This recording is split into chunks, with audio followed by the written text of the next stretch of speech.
PSC ground പുതിയൊരു വീഡിയോയിലേക്ക് ഏവർക്കും സ്വാഗതം.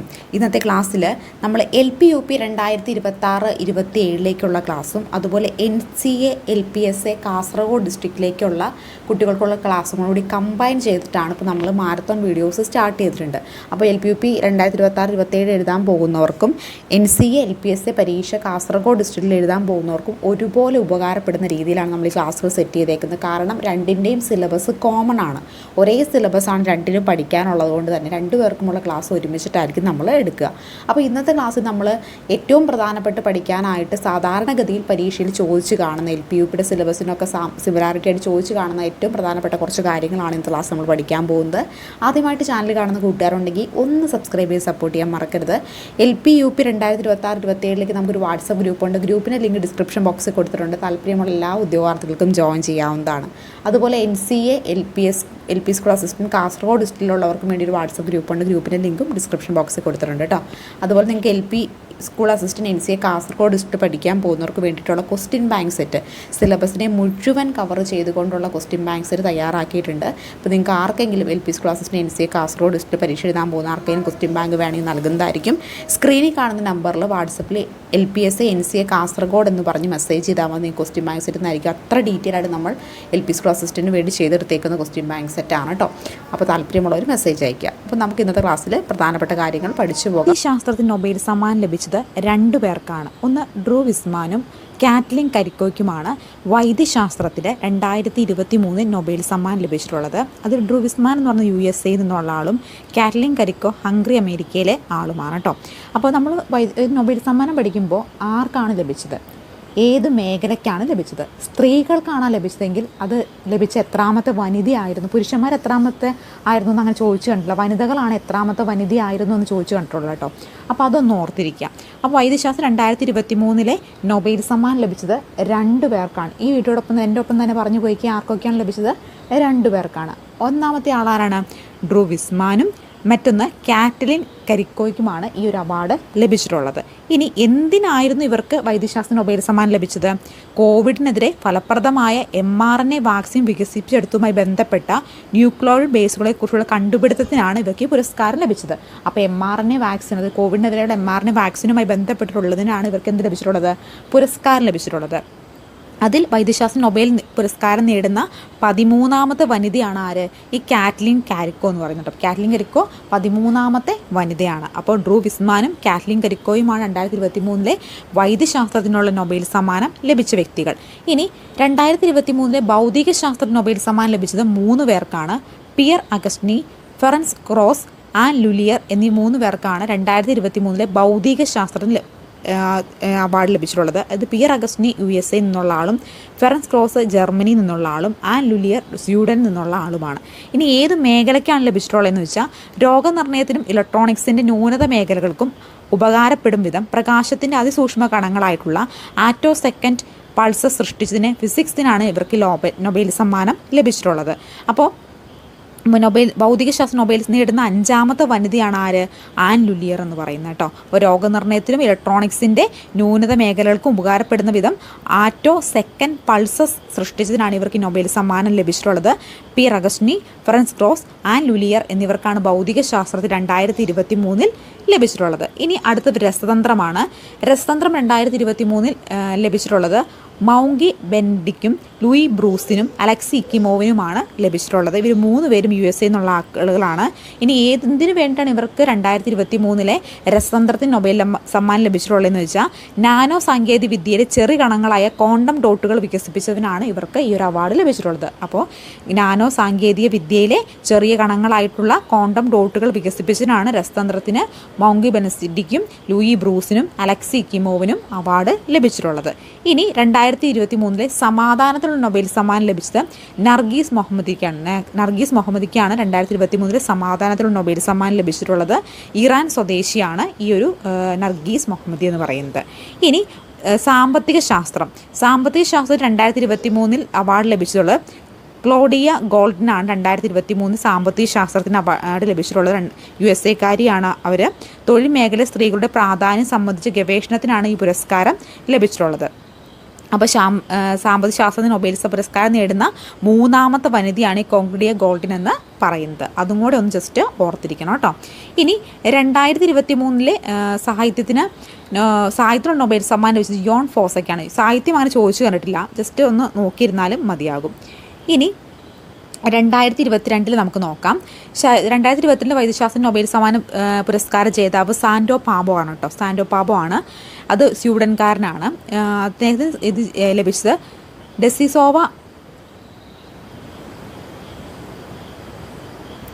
ഡെനിസോവ എന്ന മൺമറഞ്ഞ നരവംശത്തിലെ DNA കണ്ടുപിടിച്ചതിന്. അപ്പോൾ മൺമറഞ്ഞ നരവംശത്തിലെ DNA കണ്ടുപിടിച്ചതിനാണ് അദ്ദേഹത്തിന് ഈ നൊബേൽ സമ്മാനം വൈദ്യശാസ്ത്രത്തിന് ലഭിച്ചിട്ടുള്ളത്. ഇനി ഭൗതിക ശാസ്ത്രത്തിനാണെങ്കിൽ Alain Aspect, John F Clauser, Anton Zeilinger എന്നിവർക്കാണ് 2022 നൊബേൽ സമ്മാനം ഭൗതിക ശാസ്ത്രം ലഭിച്ചിട്ടുള്ളത്. ഫ്രാൻസ്, അമേരിക്ക, ഓസ്ട്രേലിയ എന്നിവിടങ്ങളിൽ നിന്നുള്ള വ്യക്തികളായിരുന്നു ഇവർക്ക് ക്വാണ്ടം മെക്കാനിക്സ് സംഭാവനയ്ക്കാണ് പുരസ്കാരം ലഭിച്ചിട്ടുള്ളത് ഭൗതിക ശാസ്ത്രത്തിൽ. ഇനി രസതന്ത്രത്തിലാണെങ്കിൽ 3 പേർക്കാണ്. Carolyn Ann Bertozzi, Karl Barry Sharpless, Morten Meldal. അപ്പോൾ മറക്കണ്ട, ആദ്യമായിട്ട് ഈ ചാനൽ കാണുന്ന കൂട്ടുകാരാണ് സബ്സ്ക്രൈബ് ചെയ്ത് സപ്പോർട്ട് ചെയ്യാൻ മറക്കല്ലേ. അതുപോലെ PSC ground question bank set available ആണ്. നിങ്ങൾക്ക് LPSC എക്സാം ഇത് വളരെയധികം ഉപകാരപ്പെടുന്നതായിരിക്കും. അപ്പോൾ ക്വസ്റ്റ്യൻ ബാങ്കിൻ്റെ കൂടുതൽ ഡീറ്റെയിൽസ് അറിയാൻ വേണ്ടി നമ്പറിൽ മെസ്സേജ് അയച്ചാൽ മതി കേട്ടോ. അതുപോലെ നിങ്ങൾക്ക് ഈ ഒരു സെറ്റ് വീഡിയോസ് ഉപകാരപ്പെടുന്നുണ്ടെങ്കിൽ കമൻറ്റ് ചെയ്യാൻ മറക്കല്ലേ. നമ്മൾ ഒരു മാരത്തോൺ പോലെ ഈ ഒരു ഏറ്റവും പ്രധാനപ്പെട്ട കാര്യങ്ങൾ കംപ്ലീറ്റ് ചെയ്യുന്നതായിരിക്കും. അപ്പോൾ അത്രേ ഉള്ളൂ. Thank you. 3യെ കുറിച്ചിട്ടാണ് കേട്ടോ. അപ്പോൾ ചന്ദ്രയാൻ 3യെ കുറിച്ച് നമുക്ക് വേഗത്തിലൊന്ന് നോക്കി പോകാം. ഏറ്റവും ബ്രീഫായിട്ടുള്ള കാര്യങ്ങളായിരിക്കും പറയുന്നത്. അപ്പോൾ ആർക്കെങ്കിലും ഒരു ചെറിയ നോട്ടോ പേനയോ ഒക്കെ എടുത്ത് വച്ചിട്ട് ഒന്ന് എഴുതി പോവുകയാണെങ്കിൽ നിങ്ങൾക്ക് പരീക്ഷ ഹാളിൽ കയറി പോകുന്നതിനേക്കാളും പെട്ടെന്നൊന്ന് കറണ്ട് അഫേഴ്സ് വായിച്ചിട്ട് പോകാനും സാധിക്കും കേട്ടോ. അപ്പോൾ ഇന്ത്യയുടെ 3ാമത്തെ ചാന്ദ്ര പരിവേഷണ ദൗത്യമാണേത്? ചന്ദ്രയാൻ 3 എന്ന് പറയുന്നത്. അപ്പോൾ ഇന്ത്യയുടെ 3ാമത്തെ ചാന്ദ്രയാൻ പരിവേഷണ ദൗത്യമാണേത്? ചന്ദ്രയാൻ 3. ഈ ചന്ദ്രയാൻ 3 വിക്ഷേപിച്ചത് 2023 ജൂലൈ 14 തീയതിയാണ്. എന്നാണ് 2023 ജൂലൈ 14 തീയതിയാണ് ചന്ദ്രയാൻ 3 വിക്ഷേപിച്ചിട്ടുള്ളത്. വിക്ഷേപണ വാഹനമാണേത്? LVM-3M4 എന്ന് പറയുന്നത്. അതായത് ബാഹുബലി എന്നും ഈ ഒരു വാഹനം അറിയപ്പെടുന്നുണ്ട്. എവിടെ നിന്നാണ് വിക്ഷേപിച്ചിട്ടുള്ളത്? Satish Dhawan space centre, Sriharikota. അപ്പോൾ ഇന്ത്യയുടെ 3ാമത്തെ ചാന്ദ്ര പരിവേഷണം ചന്ദ്രയാൻ 3 ആണ്. 2023 ജൂലൈ 14 തീയതിയാണിത് വിക്ഷേപിച്ചിരിക്കുന്നത്. വിക്ഷേപണ വാഹനം LVM-3M4 ആണ്. ഇനി ചന്ദ്രയാൻ 3 ഈ ഭൗമോപരിതലത്തിലെത്തിയത്, അതായത് ചന്ദ്രയാൻ 3 ചന്ദ്രൻ്റെ ഭൗമോപരിതലത്തിലെത്തിയത് 2023 ഓഗസ്റ്റ് 5 തീയതിയാണ്. ഇനി ചന്ദ്രയാൻ 3 ചന്ദ്രൻ്റെ ഉപരിതലത്തിൽ ഇറങ്ങിയത്, അത് ഇമ്പോർട്ടൻ്റ് ആണ്. കഴിഞ്ഞ തവണ ഈ മാസം തന്നെ നടന്നൊരു PSC പരീക്ഷയിൽ ചോദിച്ചിട്ടുണ്ടായിരുന്നു. ചന്ദ്രയാൻ 3 ചന്ദ്രൻ്റെ ഉപരിതലത്തിൽ ഇറങ്ങി 2023 ഓഗസ്റ്റ് 23 തീയതിയാണ് ഈ ഒരു ചന്ദ്രയാൻ 3 ചന്ദ്രൻ്റെ ഉപരിതലത്തിൽ ഇറങ്ങിയത്. ഓർക്കണേ, ഇമ്പോർട്ടൻ്റ് ആണ്. 2023 ഓഗസ്റ്റ് 23 തീയതിയാണ് ചന്ദ്രയാൻ 3 ചന്ദ്രൻ്റെ ഉപരിതലത്തിൽ ഇറങ്ങിയത്. ഇനി ചന്ദ്രയാൻ 3യുടെ വിക്രം ലാൻഡർ ഇറങ്ങിയ സ്ഥലത്തിൻ്റെ പേരെന്താണ്? ശിവശക്തി പോയിന്റ് ആട്ടോ. ഏറ്റവും ഇമ്പോർട്ടൻ്റ് ആയിട്ടുള്ള കാര്യങ്ങളാണ് പറയുന്നത്. അപ്പോൾ ചന്ദ്രയാൻ 3 വിക്രം ലാൻഡർ ചന്ദ്രൻ്റെ ഉപരിതലത്തിൽ ഇറങ്ങിയ ആ സ്ഥലത്തിൻ്റെ പേരെന്താണ്? ശിവശക്തി പോയിന്റ് ആണ് കേട്ടോ. ഇനി ഈ ഒരു ചന്ദ്രയാൻ 2 ചന്ദ്ര ഉപരിതലത്തിൽ തകർന്നു വീണ സ്ഥലം തരിങ്കയാണ്. അപ്പോൾ ചന്ദ്രയാൻ 1 വിക്ഷേപിച്ച് വിജയകരമായിട്ട് 2 തകർന്നു വീഴാണ് ഉണ്ടായത്. അപ്പോൾ 3 ഇറങ്ങിയ സ്ഥലത്തിൻ്റെ പേരെന്താണ്? ശിവശക്തി പോയിന്റ് എന്നാണ്. അപ്പോൾ അതുപോലെ ഭ്രമണപഥത്തിലെത്തിയത് 2023 ഓഗസ്റ്റ് 5. അപ്പോൾ 2023 ജൂലൈ 14 തീയതി വിക്ഷേപിച്ച് 2023 ഓഗസ്റ്റ് 5 തീയതി ഭ്രമണപഥത്തിൽ എത്തുന്നു. ഇനി ചന്ദ്രൻ്റെ ഉപരിതലത്തിൽ ഇറങ്ങിയത് എന്നാണ്? 2023 ഓഗസ്റ്റ് 23 തീയതിയാണ് ഈ ചന്ദ്രയാൻ 3 ചന്ദ്രൻ്റെ ഉപരിതലത്തിലേക്ക് ഇറങ്ങുന്നത്. അപ്പോൾ ചന്ദ്രയാൻ 3യുടെ വിക്രം ലാൻഡർ ഇറങ്ങിയ സ്ഥലം ഏതാണ്? ശിവശക്തി പോയിന്റ് ആണ്. അപ്പോൾ വേണമെങ്കിൽ ചോദിക്കുക, ശിവശക്തി പോയിന്റ് ഏത് ഉപഗ്രഹവുമായി ബന്ധപ്പെട്ടിരിക്കുന്നു? ആദ്യമായി ബന്ധപ്പെട്ടിരിക്കുന്നതാണ് ചന്ദ്രയാൻ 3യുമായി ബന്ധപ്പെട്ടിരിക്കുകയാണ്. ചന്ദ്രയാൻ 3യുടെ വിക്രം ലാൻഡർ ഇറങ്ങിയ സ്ഥലത്തിൻ്റെ പേരെന്താണ്? ശിവശക്തി പോയിന്റ്. ഇപ്പോൾ തന്നെ പഠിച്ചു പോയിക്കേ, ശിവശക്തി പോയിന്റ്. അപ്പോൾ ഓർക്കണേ എന്തൊക്കെയാണ് ഇമ്പോർട്ടൻറ്റ്. 2023 ജൂലൈ 14 തീയതി വിക്ഷേപിക്കുന്നു. 23 ഓഗസ്റ്റ് 5 ഉപരിതലത്തിലെത്തുന്നു. ഓഗസ്റ്റ് 23 താഴത്തേക്ക് ഇറങ്ങുന്നു. അപ്പോൾ ഇറങ്ങിയ പോയിന്റ് പേര് ശിവശക്തി പോയിന്റ്. ഇനി ചന്ദ്രയാൻ 2 ചന്ദ്ര ഉപരിതലത്തിൽ തകർന്നു വീണ സ്ഥലം ഏതാണ്? തിരങ്കയാണ്. തിരങ്കയുടെ സ്ഥലത്താണ് ചന്ദ്രയാൻ 2 ചന്ദ്രോപരിതലത്തിൽ തകർന്നു വീണത്. അപ്പോൾ ഈ തിരങ്കയും അതുപോലെ ശിവശക്തി പോയിന്റ് എന്നൊക്കെ ഈ സ്ഥലത്തിന് പേരിട്ടത് ആരാണ്? നമ്മുടെ പ്രധാനമന്ത്രി നരേന്ദ്രമോദിയാണ് ഇത് രണ്ടിനും പേരിട്ടുള്ളത്. ഇതിൻ്റെ ലക്ഷ്യം എന്താണ്? ഇനി ചന്ദ്രൻ്റെ ഉപരിതലത്തിൽ സുരക്ഷിതമായിട്ടുള്ള സോഫ്റ്റ് ലാൻഡിംഗ് സാധ്യമാക്കുക, ചന്ദ്രനിൽ റോവർ ചലിപ്പിക്കുക, ലാൻഡ് ചെയ്യുന്ന സ്ഥലത്ത് വിവിധ ശാസ്ത്ര പരീക്ഷണങ്ങൾ നടത്തുക. അങ്ങനെ 3 ലക്ഷ്യങ്ങളോടുകൂടിയാണ് ചന്ദ്രയാൻ 3യുടെ ദൗത്യ ലക്ഷ്യങ്ങൾ എന്ന് പറയുന്നത്. അതൊന്നും ഓർത്തിരുന്നില്ലെങ്കിൽ പോലും വിക്ഷേപിച്ച ദിവസവും ഇറങ്ങിയ ദിവസവും ഒന്ന് കൃത്യമായിട്ട് ഓർത്തിരിക്കുക. അപ്പോൾ ചന്ദ്രയാൻ 3 2021 ജൂലൈ 14 വിക്ഷേപിച്ച് ആന്ധ്ര ഉപരിതലത്തിൽ ഇറങ്ങിയതോടെ USA, റഷ്യ എന്നീ രാജ്യങ്ങൾക്ക് ശേഷം ചന്ദ്രന് സോഫ്റ്റ് ലാൻഡിംഗ് നടത്തിയ 4ാമത്തെ രാജ്യമായി മാറി. അപ്പോൾ ചന്ദ്രയാന് സോഫ്റ്റ് ലാൻഡിംഗ് നടത്തിയ എത്രാമത്തെ രാജ്യമാണ് ഇന്ത്യ എന്ന് വെച്ചാൽ എത്രാമത്തെ രാജ്യമാണ്? 4ാമത്തെ രാജ്യം. അപ്പോൾ ഓർക്കണം, ഈ ചന്ദ്രയാൻ 3 ആണ് ഈ ഒരു ചന്ദ്ര ഉപരിതലത്തിൽ ഇറങ്ങുന്ന 4ാമത്തെ രാജ്യമെന്ന് പറയും. ഇനി ചന്ദ്രൻ്റെ ദക്ഷിണ ധ്രുവത്തിൽ പേടകം ഇറക്കുന്ന ആദ്യ രാജ്യം. അപ്പോൾ ചന്ദ്രൻ്റെ ദക്ഷിണ ധ്രുവത്തിൽ പേടകം ഇറക്കുന്ന ആദ്യ രാജ്യം എന്നാണ് ചോദ്യമെങ്കിൽ അത് ഫസ്റ്റ് ഇന്ത്യയാണ്. ഇന്ത്യ അല്ലാതെ വേറൊരാരും പോലും ഇതുവരെയും ചന്ദ്രൻ്റെ ദക്ഷിണ ധ്രുവത്തിൽ പേടകം ഇറക്കിയിട്ടില്ല. ആ സമയത്ത് ചന്ദ്രയാൻ 3യുടെ ഭൗമോപരിതലത്തിൽ ഇറങ്ങുന്ന എത്രാമത്തെ രാജ്യമാണ് ഇന്ത്യ എന്ന് വെച്ചിട്ടുണ്ടെങ്കിൽ എന്താണ്? അത് 4ാമത്തെ രാജ്യമാണ്. ചന്ദ്രൻ ദക്ഷിണ ധ്രുവത്തിൽ ഇറങ്ങുന്ന എത്രാമത്തെ രാജ്യമാണ് ഇന്ത്യ എന്ന് വെച്ചിട്ടുണ്ടെങ്കിൽ അത് 1ാമത്തെയാണ്. മാറിപ്പോകരുത് കേട്ടോ. ഇനി ലാൻഡിങ്ങിന് ശേഷം അശോക സ്തംഭവും ഇസ്രോയുടെ ലോഗോയുമായ റോവർ ചന്ദ്രോപരിതലത്തിൽ പതിപ്പിച്ചിട്ടുണ്ട്. ഇനി ചന്ദ്രൻ്റെ നമ്മുടെ പേടകത്തിൽ നിന്ന് ഇന്ത്യക്ക് ലഭിച്ച 2 സന്ദേശങ്ങൾ ഏതൊക്കെയാണെന്ന് നോക്കാം. ഞാൻ ചന്ദ്രൻ്റെ ഗുരുത്വാകർഷണം അനുഭവിക്കുന്നു എന്നാൽ ചന്ദ്രയാൻ 3 പേടകത്തിൽ നിന്ന് ISROയ്ക്ക് ലഭിച്ച ആദ്യ സന്ദേശം എന്താണ്? ഞാൻ ചന്ദ്രൻ്റെ ഗുരുത്വാകർഷണം അനുഭവിക്കുന്നു എന്നാണ്. സോഫ്റ്റ് ലാൻഡിങ്ങിന് ശേഷം ലഭിച്ച ആദ്യ സന്ദേശം എന്താണ്? ഇന്ത്യ, ഞാൻ എൻ്റെ ലക്ഷ്യസ്ഥാനത്തെത്തി, നീയും. India I reached my destination and you too. ഇതാണ് ചന്ദ്രൻ്റെ ഉപരിതലത്തിൽ ഇറങ്ങിയിട്ട് ഈ ഒരു ചന്ദ്രയാൻ 3യിൽ നിന്ന് ഇന്ത്യയിലേക്ക് ലഭിച്ച സന്ദേശം എന്ന് പറയുന്നത്. ഇനി ചന്ദ്രയാൻ 3 പേടകത്തിൻ്റെ ആകെ ഭാരം എത്രയായിരുന്നു? 3900 കിലോഗ്രാമാണ്. അതൊന്നും നോക്കേണ്ട ആവശ്യമില്ല, അതൊന്നും നമുക്ക് ഈ സമയത്ത് നോക്കിപ്പോണ്ട. ഇനി റോക്കറ്റിലെ ആദ്യ ഘട്ടം ഖര ഇന്ധനം ഉപയോഗിച്ചും 2ാം ഘട്ടം ദ്രാവക ഇന്ധനം ഉപയോഗിച്ചുമായിരുന്നു പ്രവർത്തിച്ചിരുന്നത്. അത് വേണമെങ്കിൽ ഒന്ന് ഓർത്ത് വെച്ചേരെ കേട്ടോ. അപ്പോൾ ചന്ദ്രൻ്റെ ആദ്യ ഘട്ടം ഖര ഇന്ധനം ഉപയോഗിച്ചും ചന്ദ്രൻ്റെ 2ാം ഘട്ടം ദ്രാവക ഇന്ധനം ഉപയോഗിച്ചിട്ടായിരുന്നു പ്രവർത്തിച്ചിട്ടുണ്ടായിരുന്നത്. ഇനി നമ്മൾ അറിഞ്ഞിരിക്കേണ്ടത് ഈ പ്രധാനപ്പെട്ട 3 മൊഡ്യൂളുകൾ ഏതൊക്കെയാണ്? ഒന്ന് പ്രൊപ്പൽഷൻ മൊഡ്യൂളും മറ്റൊന്ന് ലാൻഡർ മൊഡ്യൂളും റോവറുമായിരുന്നു. അപ്പോൾ ലാൻഡർ മൊഡ്യൂൾ ചന്ദ്രയാൻ 3യുടെ ലാൻഡറിൻ്റെ പേരെന്തായിരുന്നു? വിക്രം എന്നായിരുന്നു. അപ്പോൾ ചന്ദ്രയാൻ 3യുടെ ലാൻഡറിൻ്റെ പേരെന്താണ്? വിക്രം. അപ്പോൾ ജസ്റ്റ് സിമ്പിളായിട്ടുള്ള കാര്യങ്ങൾ മാത്രം ഓർത്തിരുന്നാൽ വലിച്ചു വരി പഠിക്കേണ്ട ആവശ്യമില്ല. ചന്ദ്രയാൻ 3യുടെ ലാൻഡറിൻ്റെ പേരെന്താണ്? വിക്രം എന്നതാണ്. അതുപോലെ ചന്ദ്രയാൻ 3യുടെ റോവറിൻ്റെ പേരെന്തായിരുന്നു? പ്രഗ്യാൻ എന്തായിരുന്നു. അപ്പോൾ ചന്ദ്രയാൻ 3യുടെ ലാൻഡറിൻ്റെ പേര് വിക്രം, ചന്ദ്രയാൻ 3യുടെ റോവറിൻ്റെ പേര് പ്രഗ്യാൻ. അപ്പോൾ ഇനി ഈ ചന്ദ്രയാൻ 3 വിക്ഷേപിക്കുന്ന സമയത്ത് ISROയുടെ ചെയർമാൻ ആരായിരുന്നു? എസ് സോമനാഥ് ആയിരുന്നു. അതുപോലെ തന്നെ VSSC ഡയറക്ടർ ആരായിരുന്നു? എസ് ഉണ്ണികൃഷ്ണൻ നായർ ആയിരുന്നു. പ്രൊജക്ട് ഡയറക്ടർ വീരമുത്തുവേലായിരുന്നു. ഡെപ്യൂട്ടി പ്രൊജക്ട് ഡയറക്ടർ ആരായിരുന്നു? കൽപ്പന K ആയിരുന്നു. Mission director S Mohanakumar. Rocket director Biju C Thomas. അപ്പോൾ ഇത്രയൊന്നും നമുക്കൊന്ന് കൺക്ലൂഡ് ചെയ്തിട്ട് ഈ ഒരു ചന്ദ്രയാൻ 3നെ കുറിച്ച് പറയാം. ചന്ദ്രയാൻ 3 വിക്ഷേപിച്ചത് എന്നാണ്? 2023 ജൂലൈ 14. ഓർത്തിരിക്കേണ്ട ഫസ്റ്റ് പോയിന്റ് ഏതാണ്? വിക്ഷേപണ ദിവസമാണ് 2023 ജൂലൈ 14. രണ്ടാമത്തെ പോയിന്റ് എന്താണ്? ചന്ദ്രൻ്റെ ഉപരിതലത്തിൽ ഇറങ്ങിയത് എന്നാ? ഓഗസ്റ്റ് 5 2023 ഓഗസ്റ്റ് 5 ഉപരിതലത്തിൽ എത്തിയത്. ഇറങ്ങിയതല്ല കേട്ടോ, സോറി, എത്തിയത്. ഇനി ചന്ദ്രയാൻ 3ൻ്റെ ഉപരിതലത്തിൽ ഇറങ്ങിയത് എന്നാണ്? ഓഗസ്റ്റ് 23 ഒരു പ്രത്യേകത കൂടി ഉണ്ട്, അതുകൊണ്ട് നിങ്ങളൊന്ന് ഓർത്തിരിക്കണം. എന്താണെന്ന് ചോദിച്ചിട്ടുണ്ടെങ്കിൽ ഈ ചന്ദ്രയാൻ 3 സോഫ്റ്റ് ലാൻഡിങ് നടത്തിയത് എൻ്റെ ഓർമ്മയ്ക്കായിട്ട് ദേശീയ ബഹിരാകാശ ദിനമായി ആചരിക്കാൻ തീരുമാനിച്ച ഓഗസ്റ്റ് 23 കേട്ടോ. അപ്പോൾ ഓഗസ്റ്റ് 23 പ്രത്യേകത എന്താണ്? ചന്ദ്രയാൻ 3 സോഫ്റ്റ് ലാൻഡിങ് നടത്തിയതിൻ്റെ ഓർമ്മയ്ക്കായിട്ട് ഓഗസ്റ്റ് 23 എന്തായിട്ട് പ്രഖ്യാപിച്ചിട്ടുണ്ട്? ദേശീയ ബഹിരാകാശ ദിനമായിട്ട് പ്രഖ്യാപിച്ചിട്ടുണ്ട്. അത് ഇമ്പോർട്ടൻ്റ് ആണ്, ഓർത്തിരിക്കണം. അപ്പോൾ ചന്ദ്രയാൻ 3 വിക്രം ലാൻഡർ ഇറങ്ങിയ സ്ഥലത്തിൻ്റെ പേരെന്താണ്? ശിവശക്തി പോയിന്റ് എന്നതാണ്. ചന്ദ്രൻ പേടകത്തിൽ നിന്ന് ISROയ്ക്ക് ലഭിച്ച ആദ്യ സന്ദേശം എന്താണ്? ഞാൻ ചന്ദ്രൻ്റെ ഗുരുത്വാകർഷണം അനുഭവിക്കുന്നു. സോഫ്റ്റ് ലാൻഡിങ്ങിന് ഇന്ത്യ, ഞാൻ എൻ്റെ ലക്ഷ്യസ്ഥാനത്തെത്തി, നീയും എന്താണ്? ചന്ദ്രയാൻ 3 സോഫ്റ്റ് ലാൻഡിങ്ങിന് ശേഷം ഉള്ള ആദ്യ സന്ദേശം ചന്ദ്രയാൻ 3യുടെ ലാൻഡറിൻ്റെ പേര് വിക്രം എന്നും ചന്ദ്രയാൻ 3യുടെ റോവറിൻ്റെ പേര് പ്രഗ്യാനും എന്നുമാണ്. അതും കൂടെ ഒന്ന് ഓർത്തിരിക്കുക. പിന്നെ ഈ ചന്ദ്രയാൻ 3 വിക്ഷേപിക്കുമ്പോൾ ISRO ചെയർമാൻ എസ് സോമനാഥാണ്. VSSC ഡയറക്ടർ ആരാണ്?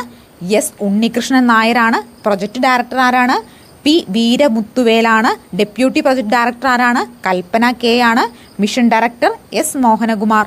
Rocket director Biju C Thomas. അപ്പോൾ അതിനകത്ത് എല്ലാം കൂടെ ഓർത്തിരിക്കാൻ നിങ്ങൾക്ക് പാടാണ്. എന്ത് ഓർത്തിരിക്കണം? ISRO ചെയർമാൻ ആരായിരിക്കുന്നു? ഉറപ്പായിട്ട് നമുക്കറിയാം, ഡോക്ടർ എസ് സോമനാഥാണ്. അത് മാറ്റമൊന്നുമില്ല. VSC director S Unnikrishnan Nair. Project director P Veeramuthuvel. ഈ എന്താണ് പ്രൊജക്ട് ഡയറക്ടർ ആരായിരുന്നു? ഈ ഇടയ്ക്ക് ഒരു PSC പരീക്ഷയിൽ കറണ്ട് അഫെയറിൽ ചോദിച്ചിട്ടുണ്ടായിരുന്നു കേട്ടോ. ഈ ചന്ദ്രയാൻ 3യുടെ ചന്ദ്രയാൻ 2 ഇന്ത്യയുടെ രണ്ടാമത്തെ ചാന്ദ്ര ദൗത്യമാണ് ഏത്? ചന്ദ്രയാൻ 2 എന്ന് പറയുന്നത്. വിക്ഷേപിച്ച് 2019 ജൂലൈ 22 സതീഷ് ധവാൻ സ്പേസ് സെന്ററിൽ നിന്നാണ് വിക്ഷേപിച്ചത്. ലാൻഡറിന്റെ പേര് വിക്രം എന്ന് തന്നെയായിരുന്നു, റോവറിന്റെ പേര് പ്രഖ്യാം എന്ന് തന്നെയായിരുന്നു. ഈ ഒരു ചന്ദ്രയാൻ 2 വിക്ഷേപിക്കുമ്പോൾ ISRO ചെയർമാൻ ആരായിരുന്നു? K. ശിവനായിരുന്നു. പ്രൊജക്ട് ഡയറക്ടർ വനിത മുത്തയ്യ ആയിരുന്നു. മിഷൻ ഡയറക്ടർ ഋതു കരുതാളായിരുന്നു മിഷൻ ഡയറക്ടർ. ഈ സഹകരിച്ച രാജ്യം ചന്ദ്രയാൻ 2ന്റെ വിക്ഷേപണം ബന്ധപ്പെട്ട് സഹകരിച്ച രാജ്യം ഏതായിരുന്നു? അത് റഷ്യയായിരുന്നു കേട്ടോ. അപ്പോൾ ജസ്റ്റ് അത് ഓർത്തിരുന്നാൽ മതി. എന്നാലും ഈ ഒരു ചന്ദ്രയാൻ 3ക്ക് തന്നെയാണ് ഇമ്പോർട്ടൻ്റ് ആയിട്ട് നിങ്ങൾ ഓർത്തിരിക്കേണ്ടത്. കാരണം ചന്ദ്രയാൻ 2 വിക്ഷേപിച്ച് 2019 അപ്പോൾ 2019 ബന്ധപ്പെട്ട് കറണ്ട് അഫെയർ ആണത്. അപ്പോൾ അത് അത്ര ഇമ്പോർട്ടൻ്റ് ആയിട്ട് കൊടുത്ത് നിങ്ങൾ പഠിക്കേണ്ട ആവശ്യമില്ല. പക്ഷേ എന്ത് ഓർത്തിരിക്കണം? ചന്ദ്രയാൻ 3 ഓർത്തിരിക്കണം. ചന്ദ്രയാൻ 2 ജസ്റ്റ് ഒന്ന് നോക്കി വെച്ചേരെ കേട്ടോ. ഇനിയിപ്പോൾ അഥവാ ചോദിച്ചു കഴിഞ്ഞിട്ടുണ്ടെങ്കിൽ ഒന്നും പറയാൻ പറ്റില്ല, പക്ഷേ നമ്മൾ ചോദിക്കാൻ സാധ്യതയില്ല. ചന്ദ്രയാൻ 3 ആണ് കൂടുതലും ചോദിക്കാൻ സാധ്യതയായിട്ടുള്ളത്. ഇനി നമുക്ക് അടുത്ത് നോക്കാം. ചോദിക്കാൻ സാധ്യതയുള്ളൊരു ചോദ്യമാണ് ആദിത്യ L1 കുറിച്ച് കേട്ടോ. സൂര്യന് ചുറ്റുമുള്ള ബാഹ്യ വലയങ്ങളെയും കുറിച്ച് പഠിക്കാനായി ഇന്ത്യയുടെ ആദ്യ സൗരദൗത്യം ഏതായിരുന്നു? അത് ആദിത്യ L1 ആണ്. സൂര്യന് ചുറ്റുമുള്ള ബാഹ്യവശങ്ങളെയും കുറിച്ച് പഠിക്കാനുള്ള ഇന്ത്യയുടെ ആദ്യ സൗരദൗത്യമാണ് അത് ആദിത്യ L1 എന്ന് പറയുന്നത്. Aditya L1 വിക്ഷേപിച്ചതെന്നാണ് 2023 September 2 Aditya L1 വിക്ഷേപിക്കുന്നത്. അപ്പോൾ 2023 സെപ്റ്റംബർ 2 ആദിത്യ L1 വിക്ഷേപിച്ചത്. വിക്ഷേപണ വാഹനം PSLV C-57 ആണ് കേട്ടോ. ഇനി എവിടെ നിന്നാണ് വിക്ഷേപിച്ചത്? സതീഷ് ധവാൻ സ്പേസ് സെന്റർ ശ്രീഹരിക്കോട്ടയിൽ നിന്നാണ് വിക്ഷേപിച്ചത്. എന്തായിരുന്നു ഇതിന്റെ ലക്ഷ്യം എന്ന് പറയുന്നത്? സൂര്യന്റെ പുറംഭാഗത്തെ താപവ്യതിയാനവും സൗര കൊടുങ്കാറ്റിന്റെ ഫലങ്ങളും കണ്ടെത്തുകയായിരുന്നു ആദിത്യ L1ന്റെ ലക്ഷ്യം. അപ്പോൾ ആദിത്യ എന്ന് പറയുമ്പോൾ നമുക്ക് എന്ത് മനസ്സിൽ ഓർമ്മ വരും? സൂര്യൻ ഓർമ്മ വരില്ലേ? അപ്പോൾ സൂര്യനെ കുറിച്ച് നമ്മുടെ ഇന്ത്യ പഠിക്കാൻ വിക്ഷേപിച്ച എന്താണ് ഇന്ത്യയുടെ ആദ്യ സൗരദൗത്യമാണ് ഏത്? ആദിത്യ L1 എന്ന് പറയുന്നത്. അപ്പോൾ വിക്ഷേപിച്ച് 2023 സെപ്റ്റംബർ 2 എന്നാണ്. സെപ്റ്റംബർ 2. ഇനി ആദിത്യ L1ന്റെ പ്രൊജക്ട് ഡയറക്ടർ നിഗർ ഷാജിയാണ് കേട്ടോ. അദ്ദേഹം തമിഴ്നാട് സ്വദേശിയാണ്. അപ്പോൾ നിഗർ ഷാജിയാണ് ആദിത്യ L1ന്റെ പ്രൊജക്ട് ഡയറക്ടർ എന്ന് പറയുന്നത്. ഇനി ആദിത്യ L1ന്റെ മിഷൻ ഡയറക്ടർ ആരാണ്? SR ബിജു ആണ് മിഷൻ ഡയറക്ടറായിട്ട് വരുന്നത്. ഇനി ഗഗനയാനെ കുറിച്ച് നമുക്ക് നോക്കാം. ഇന്ത്യയുടെ പ്രഥമ ബഹിരാകാശ സഞ്ചാര പേടക പദ്ധതി. ഇന്ത്യയുടെ പ്രഥമ ബഹിരാകാശ സഞ്ചാര പേടക പദ്ധതിയാണ് ഇത് ഗഗനയാൻ എന്ന് പറയുന്നത്. അപ്പോൾ LP സ്കൂൾ പരീക്ഷ എഴുതാൻ പോകുന്ന ഉദ്യോഗാർത്ഥികളുടെ പഠിക്കുന്നതിന് വേണ്ടി നമ്മുടെ കയ്യിൽ ക്വസ്റ്റ്യൻ ബാങ്ക് സെറ്റ് അവൈലബിൾ ആണ്. ഈ കൊടുത്തേക്കുന്ന നമ്പറിൽ കോൺടാക്ട് ചെയ്ത് കഴിഞ്ഞാൽ നിങ്ങൾക്ക് ക്വസ്റ്റ്യൻ ബാങ്ക് സെറ്റ് കിട്ടുന്നതായിരിക്കും. അത്രയും ഡീറ്റെയിൽ ആയിട്ട് നമ്മൾ ചെയ്തേക്കുന്ന ക്വസ്റ്റ്യൻ ബാങ്ക് സെറ്റ് ആണിത്. ഇനി വരുന്ന ദിവസങ്ങളിലെ ക്വസ്റ്റ്യൻ ബാങ്ക് സെറ്റിലെ ചോദ്യങ്ങൾ പഠിച്ചിട്ട് പോകാൻ നിങ്ങൾക്ക് വളരെയധികം ഉപകാരപ്പെടുന്നതായിരിക്കും. അപ്പോൾ ഈ നമ്പറിൽ കോൺടാക്ട് ചെയ്ത് കഴിഞ്ഞാൽ ക്വസ്റ്റ്യൻ ബാങ്കിൻ്റെ ഡീറ്റെയിൽസ് മറ്റുള്ള കാര്യങ്ങളെല്ലാം പറഞ്ഞു തരുന്നതായിരിക്കും കേട്ടോ. ഇനി ദൗത്യം പൂർത്തിയാക്കുന്നതോടെ മനുഷ്യൻ ബഹിരാകാശത്ത് എത്തിക്കുന്ന 4ാമത്തെ രാജ്യമായിട്ട് ഇന്ത്യ മാറും. ഈ ദൗത്യം പൂർത്തിയാകുന്നതോടെ മനുഷ്യനെ ബഹിരാകാശത്ത് എത്തിക്കുന്ന എത്രാമത്തെ രാജ്യമായിട്ടാണ് ഇന്ത്യ മാറാൻ പോകുന്നത്? 4ാമത്തെ രാജ്യമായിട്ടാണ് ഇന്ത്യ മാറാൻ പോകുന്നത്. ഗഗനയാൻ പദ്ധതി പ്രഖ്യാപിച്ചെന്നാണ് 2018 ഓഗസ്റ്റ് 15 ഗഗനയാൻ പദ്ധതി പ്രഖ്യാപിക്കുന്നത്. ഗഗനയാൻ ഭാഗമുള്ള റോക്കറ്റിന്റെ വേഗത വർദ്ധിപ്പിക്കാൻ ഉപയോഗിക്കുന്ന ബൂസ്റ്റർ റോക്കറ്റാണ് സോളിഡ് റോക്കറ്റ് ബൂസ്റ്റർ എന്ന് പറയുന്നത്. അപ്പോൾ അതൊന്നും നിങ്ങൾ ഓർത്തിരുന്നില്ലെങ്കിൽ കുഴപ്പമില്ല. ആകെ ഓർത്തിരിക്കേണ്ടത് എന്താണ്? ഇന്ത്യയുടെ പ്രഥമ ബഹിരാകാശ സഞ്ചാര പേടക പദ്ധതിയുടെ പേരെന്താണ്? ഗഗനയാൻ എന്താണ്? ഈ ഗഗനയാന്റെ ദൗത്യം പൂർത്തിയാകുന്നതോടെ ഇതുമായി ബന്ധപ്പെട്ടിട്ടുള്ള എത്രാമത്തെ രാജ്യം, അത് ബഹിരാകാശത്ത് മനുഷ്യനെത്തിക്കുന്ന എത്രാമത്തെ രാജ്യമായിട്ട് ഇന്ത്യ മാറും? 4ാമത്തെ രാജ്യമായിട്ട് ഇന്ത്യ മാറുന്നതായിരിക്കും. ഇനി ഗഗനയാൻ പദ്ധതിയുടെ പ്രൊജക്ട് ഡയറക്ടർ ആരാണ്? Doctor R. ഹട്ടനാണ് ഈ ഗഗനയാൻ പദ്ധതിയുടെ പ്രൊജക്ട് ഡയറക്ടറായിട്ട് വരുന്നത്. ഗഗനയാൻ പദ്ധതിക്ക് നേതൃത്വം കൊടുക്കുന്ന മലയാളി ശാസ്ത്രജ്ഞ ആരാണ്? Doctor VR. ലളിതാംബികയാണ്. ഗഗനയാൻ പദ്ധതിക്ക് നേതൃത്വം നൽകുന്ന മലയാളി ശാസ്ത്രജ്ഞയാണ് ആര്?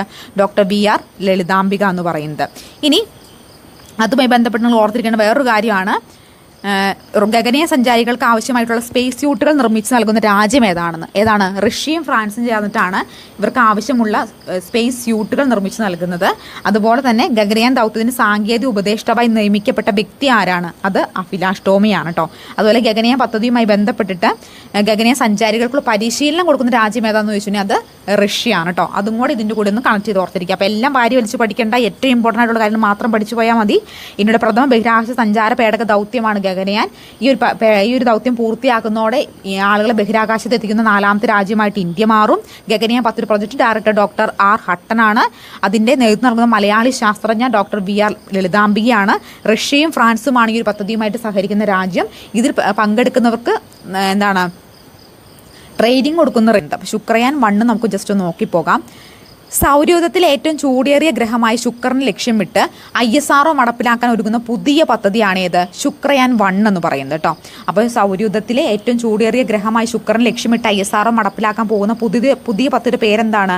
ശുക്രയാൻ-1 എന്താണ്. അപ്പോൾ എന്താണ് ഇതിൻ്റെ ലക്ഷ്യം? ഈ പദ്ധതിയുടെ ഗ്രഹത്തെ വലയം ചെയ്യുന്ന മേഘങ്ങൾക്കുള്ളിലെ സൾഫ്യൂരിക് ആസിഡിൻ്റെ സാന്നിധ്യം കണ്ടെത്തൽ, ശുക്രൻ്റെ ഉപരിതലത്തിൽ അടങ്ങുന്ന പ്രതിഭാസങ്ങൾ കണ്ടെത്തലൊക്കെയാണ് ശുക്രയാൻ-1ൻ്റെ ദൗത്യം എന്ന് പറയുന്നത്. ഇനി ഈ ഒരു നമ്മളപ്പോൾ ശുക്രയാനെക്കുറിച്ച് നോക്കാം. അപ്പോൾ അത് അത്രയും ശുക്രയാനെക്കുറിച്ച് നോക്കി വെച്ചാൽ മതി. സൗരയൂഥത്തിലെ ഏറ്റവും ചൂടേറിയ ഗ്രഹമായ ശുക്രനെ ലക്ഷ്യമിട്ട് ISRO നടപ്പിലാക്കാൻ പോകുന്ന പദ്ധതിയുടെ പേരെന്താണ്? ശുക്രയാൻ-1 എന്നാണ്. അപ്പോൾ ആ പേര് തന്നെ ഉണ്ടല്ലോ, ശുക്രയാനിലേക്ക് അയക്കുന്ന ഉപഗ്രഹമാണെന്ന് ആ പേര് തന്നെ ഉണ്ടായിരിക്കും. ഇനി നമ്മൾ ഇതുമായി ബന്ധപ്പെട്ട് ഓർത്തിരിക്കേണ്ട മറ്റൊരു കാര്യം കൂടെ ഉണ്ട്. അപ്പോൾ അതുമായി ബന്ധപ്പെട്ടുള്ള വേറൊരു ചോദ്യമാണ്, ഇന്ത്യയുടെ 4ാം ചാന്ദ്ര ദൗത്യത്തിൻ്റെ പേരെന്താണ്? ലുപെക്സ് എന്നാണ് ഇന്ത്യയുടെ 4ാം ചാന്ദ്ര ദൗത്യത്തിൻ്റെ പേര് കേട്ടോ. അതും കൂടെ ഒന്ന് ഇതിൻ്റെ കൂടെ ഒന്ന് ഓർത്തിരിക്കുക.